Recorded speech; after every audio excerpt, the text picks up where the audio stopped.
Okay, my English teacher friends, so I have an exciting writing workshop video for you today in which we're going to take a look at a Hamm's commercial, Hamm's beer commercial from 1979 called Land of Clear Blue Waters. So Hamm's beer, Land of Clear Blue Waters, and you can find this for free on YouTube. I can't put it in this, I can't post YouTube content in my YouTube videos without permission, so I can just allude to it legally. So one of the things I do to really solidify how to write the FRQ2 introductory paragraphs, which is the rhetorical analysis portion of the AP language exam, is something that I called Hammerin home the thesis. So what we do is this. We watch commercials, and I cloak it this way. I tell the kids there's a rhetorical situation, and I pretend that I invented the commercial, right? And I want them to figure out the authorial intent and the construction of meaning. Get into all the nitty-gritty terms, devices, techniques, strategies, everything that we teach and talk about all day long in class, and just crank an introduction. So as to imagine if this were to be the FRQ2 on the exam, how would you do the introduction? So I often use classic commercials in order to do this, and it's quick writes. We watch the commercial 3 times. I just show it to them 3 times, and the commercial is only 1:07 long. And then I'll time them. I'll give them like 11 minutes to crank the introduction. And here's the thing, since we're using templates, they can crank and get quicker as the year progresses. And it really demystifies the process in terms of getting anchored in that thesis and ensuring that you have a thesis point, but above and beyond that, reach for the sophistication point as well. So in this video, in this writing workshop video, I'll show you some examples, some models that my students wrote based on this Hamm's beer commercial. And I'll go over my template of the declarative and the inverted thesis, which is the template my students uniformly use across the expository modes to write for AP Lang and AP Lit, and even my on-level classes and my college classes too. So here's the kicker here. I always ask this question. What if we taught composition like Bob Ross teaches painting? So I'm actually writing a textbook by that title. What if we taught composition like Bob Ross teaches painting? I think it changes the whole paradigm by which we instruct, because there's a fundamental difference between the assigning of the assigning of writing and the direct explicit teaching of it. In order to get my students to write like what you're going to see in a second, I've had to get to the proverbial easel and canvas and be a quasi Bob Ross and paint with them. I write with my students all the time. And one of the little dirty secrets about Bob Ross is that he only ever used one heuristic. We in composition call that a template, and he used something called the wet on wet technique. And as far as my dirty little secret with my students is this. Hey, for an introductory paragraph, you can declare or invert. In all of your body paragraphs, you can use the syllogistic template every single time. Literary analysis, rhetorical analysis, argument, persuasion, synthesis, research, it's always the same. So writing gets completely demystified, as do the arts with Bob Ross. It's very cool. So that's the glory of templates. So let's begin our exploration of this Hamm's beer commercial, Land of Clear Blue Waters. First question we need to ask ourselves is this. How do I construct the introductory paragraph? And we know, because I've alluded to this a few times, and I know many of you are familiar with my work, you can declare or invert the thesis. But here's the kicker. We are being tasked to write rhetorical analysis. So we know that we're always going to declare the thesis, and I'll explain that in just a second, why we would declare. So all of the FRQs on the AP literature exam, so the poetry, the short excerpt, and then the FRQ3, my students will always invert. For rhetorical analysis, you always declare. And then synthesis, argument, persuasion, research, it's a 50-50 coin flip, totally contingent upon the phrasing of the prompt. And I got a whole bunch of YouTube stuff on that as well if you want to do deep dives into, how rhetorical situations dictate which of the templates you're going to use. So implicit in any of the FRQ2 prompts for the AP Lang exam, you have two questions. What is the authorial intent, and how does the author construct meaning? So for AP literature exams, what I have my students do is focus 3 sentences on what is authorial intent and 1 sentence construction of meaning. And that would be an inverted thesis, because whenever you answer how does the author construct meaning, you're at the heart, you're at the pithy substance of the thesis. With rhetorical analysis, what you do is you flip this. So you're going to declare it's about 3 sentences of how does the author construct meaning, 1 sentence, what is the authorial intent. So what my students do is this. We have a poster up in our room that looks like this, and every time we learn a new term, device, technique, we add it to our wall. So at the time of this particular write, which we did in December, the beginning of December, these are all the terms and devices that we've had exposure to so far. And I teach rhetorical analysis third. I do argument, persuasion, synthesis, and then rhetorical analysis. So I don't follow the College Board rollout of things. So they've seen all of these.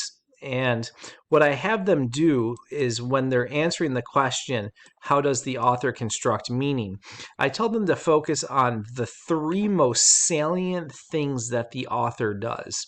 And then authorial intent is just another way of asking universal truth, universal theme, the exigence, however you want to cloak the expression of that.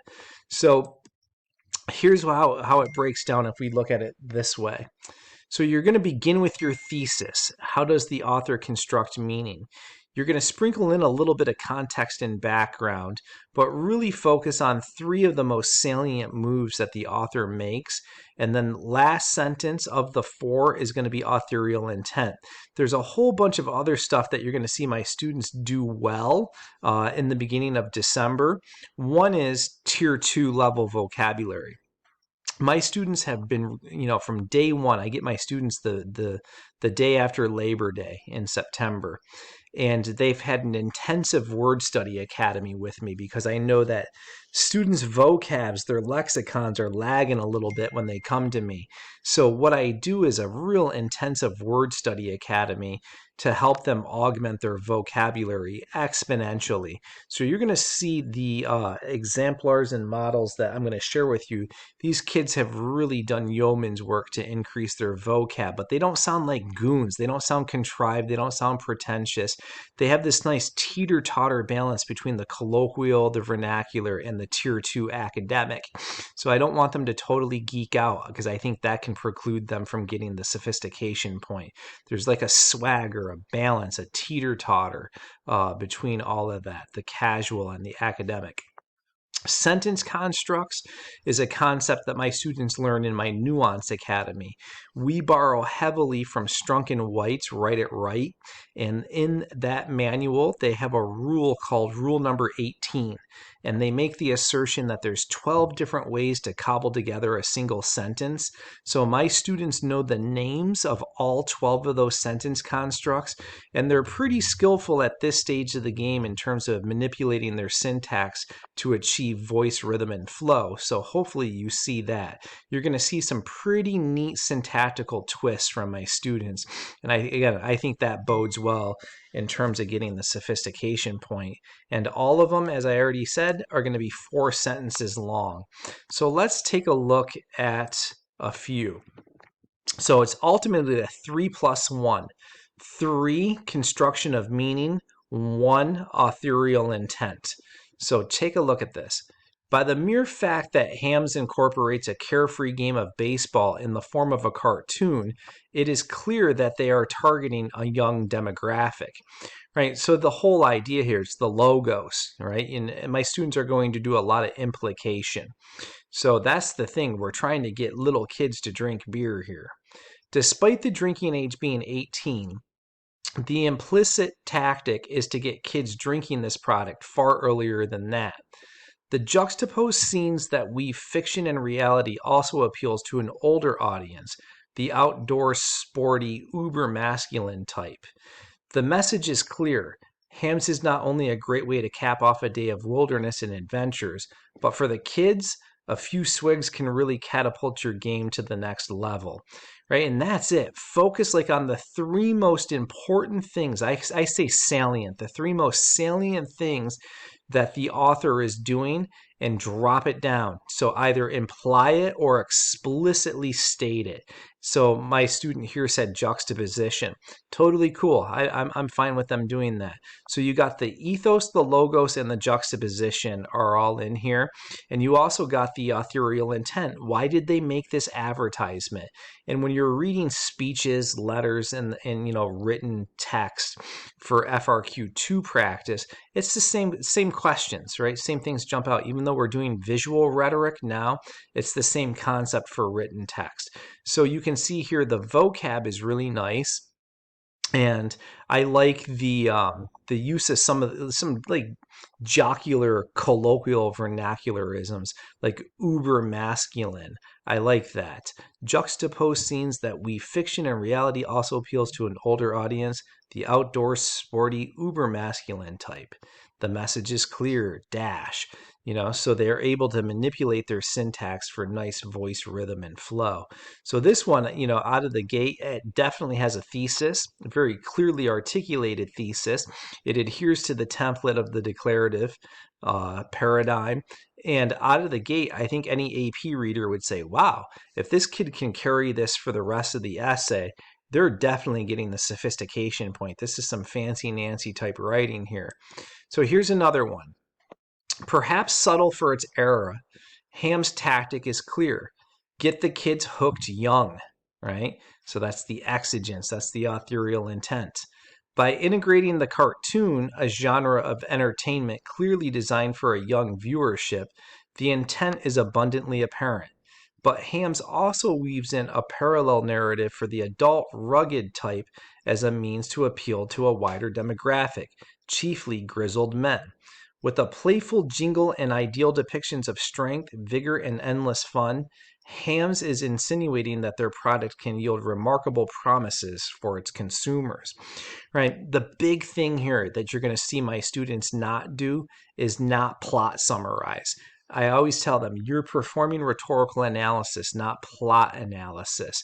So focus on those three most salient terms and get to the heart of the construction of meaning, and just a little bit of authorial intent, 3 + 1 every single time, and it works. And again, if they do this repeatedly, it really demystifies the writing process for them, which is good in time situations for our AP kids, knowing that they have 3 essays to write in 2 hours. You got to crank, so they can't be second guessing their writing choices day of exam. My guys just intuitively, instinctually, habitually do this every single time they write an FRQ2. So here's the last one. Placing America's favorite pastime in a cartoon template serves one clear intention: get the kids drinking as soon as possible. Despite the drinking age being 18, Hams takes a dual approach by appealing to kids and adults by juxtaposing a cartoon with an actual wilderness landscape. One might ask, what is the connection between cartoon baseball and rugged dudes shuffling through the wilderness? It's simple. Get all the boys, young and old, to drink Ham's beer. Again, it's 3 + 1. And I really like this. This is a kid that struggled early in the year with me, and I like this right here. And rugged dudes. And I know some of you might be like, ooh, that's dipping pretty colloquial. But when you have the elevated diction up top with the rest of it in order to sustain it, I actually think that's a maneuver, and it's up for debate. I would love to have conversations with teachers about this. Doing things like that occasionally, you can't have a lot of that in a composition, but occasionally, once or twice in one total composition, I think bodes well for the sophistication point, just to have a little tad of vernacular, a little bit of spunk, personality, pizzazz in the piece. to demonstrate that you got some writing chops and you can oscillate between the academic tier 2 and the vernacular. I think it bodes really well for kids when they can do that. So that's the 3+1 declarative method that I use with my students every single time we practice FRQ 2s. So hopefully you can use it with your students. If you want to try your hand at it and would like to have these models for your own writing workshop, feel free to reach out at teachingwritingcoach@gmail.com. Also know that all of my professional development opportunities are now being housed by the National Writing Project. So that's everything. So my Teach It Right 5-week mastermind, my self-paced course. So NWP is awarding completion badges for PD hours, and we're doing these little one-offs once a month where I do an intensive 2-hour segment, usually the second or third Saturday of the month, and we've done my alternative grading methods, AP strategies for success. We have done teaching line of reasoning, so a whole bunch of things. We'll do a Plato's Plato discussion later on. So yeah, there's tons of stuff there. So check that out, www.teachinghowtowrite.com. So hopefully this serves you well. Happy teaching, happy writing.